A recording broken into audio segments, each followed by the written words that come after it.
From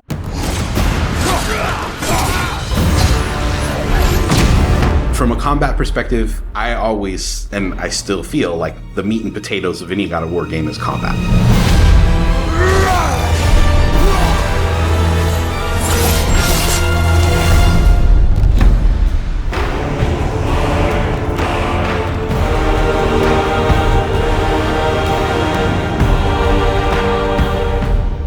My name is Roberto Clemente. All my friends call me Bert. I'm a senior combat animator here at Sony Santa Monica. My name is Kim Wynn, and I'm a gameplay animator. Hi, I'm Sabra, and I'm a senior VFX artist on God of War Ragnarok. My name is Grace Pan, and I'm a gameplay animator in God of War Ragnarok. Hi, I'm Stephen O'Hara GBA, combat designer on God of War, and I create interesting and memorable creatures that players like to attack and defend against. As an animator, you gave life to characters. You make them move, you give them personalities, you give them weight.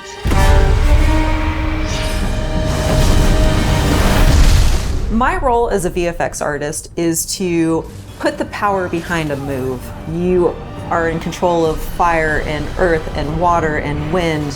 Whether you are throwing your axe or on the receiving end of an enemy spell, VFX is what really gives the movement and the danger to every move that a character or enemy makes. I work really closely with the design team and the tech art team on this project specifically. We actually work a lot with camera, along with the guidance of our great camera team, so I find myself doing fight choreography sometimes. One of the most challenging parts about being a combat designer isn't the technical implementation of creating a creature, but it's really navigating that line between frustrating and engaging. We want to make something that makes players lean forward and focus and really try hard against an enemy and feel good about overcoming that, but we don't want to make them feel defeated if they can't figure something out. And then it feels rewarding when you win, not because it was impossible, but because it was fun and engaging. After the last game, we've heard the community cry out for more mini-bosses, bigger creatures, and enemy variety, and this time we really leaned into that. So in God of War Ragnarok, you're going to be traveling to all 9 realms, and each realm is going to have like its own theme of enemies that are very unique to that space. For example, in Alfheim, we're familiar with the Dark Elves, but this time around we're going to be fighting the Light Elves, such as the Light Elf Warrior.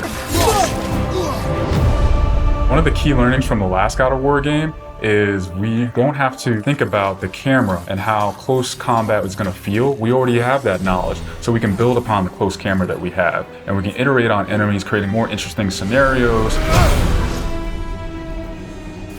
In the last game, Atreus was just starting to fight alongside Kratos, and he was learning from the master tactician. So in this game, he's trying to prove himself a little bit more, and we built upon those mechanics with him.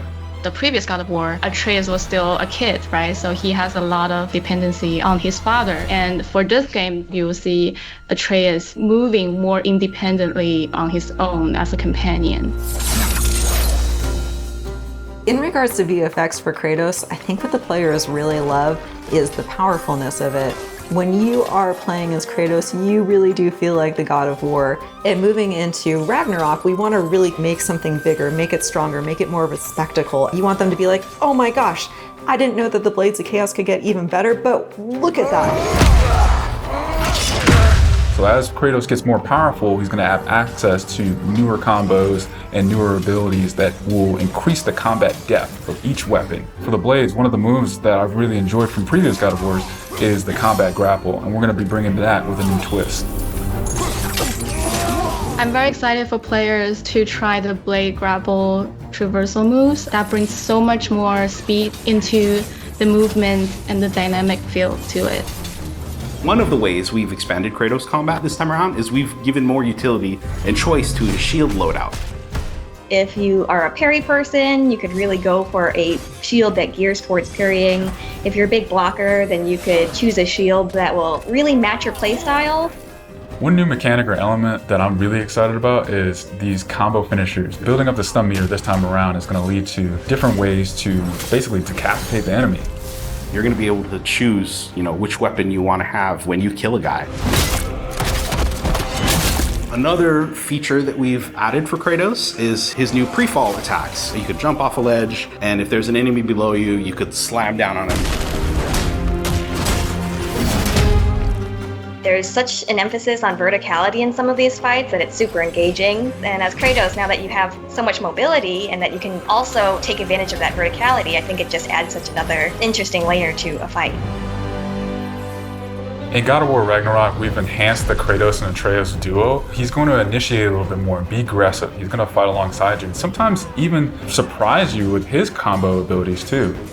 Some of the new expanded companion actions that you'll see Atreus do leverage the fact that he's older now, he's bigger now. And he's different from Kratos, so his magic has a different flavor.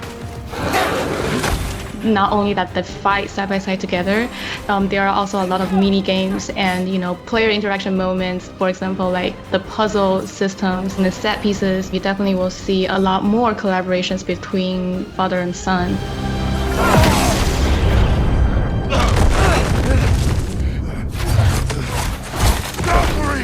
Odin must have sent them!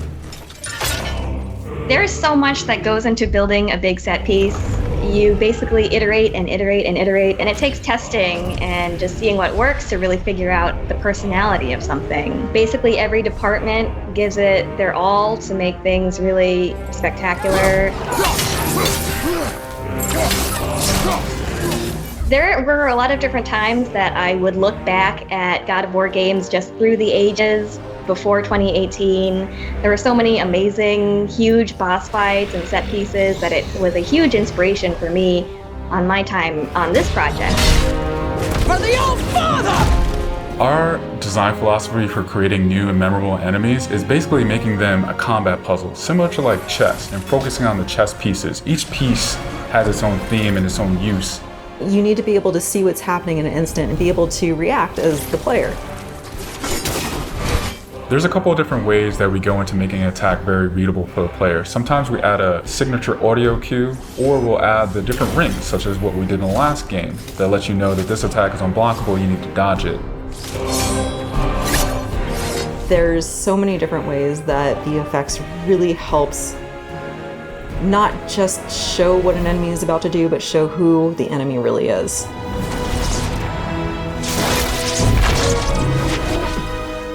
Everything you design has to be surrounding the essence of the character and a story. It's what makes it believable and memorable in the first place. I think what I'm most excited about is for players to experience the diversity of enemies that this game has to offer.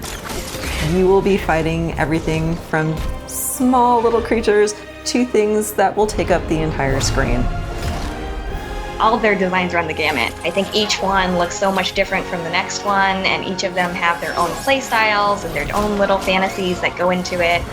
And so I think if you are really into Norse mythology, you'll be very interested to see how Sony Santa Monica has taken some of these creatures and interpreted them for God of War. Everything that goes into the game, there's emotion behind it and intent behind it, and by the time it gets to you, everything that you've seen that you're going to play and experience has been sweated over, bled over, tested, and is fun to play.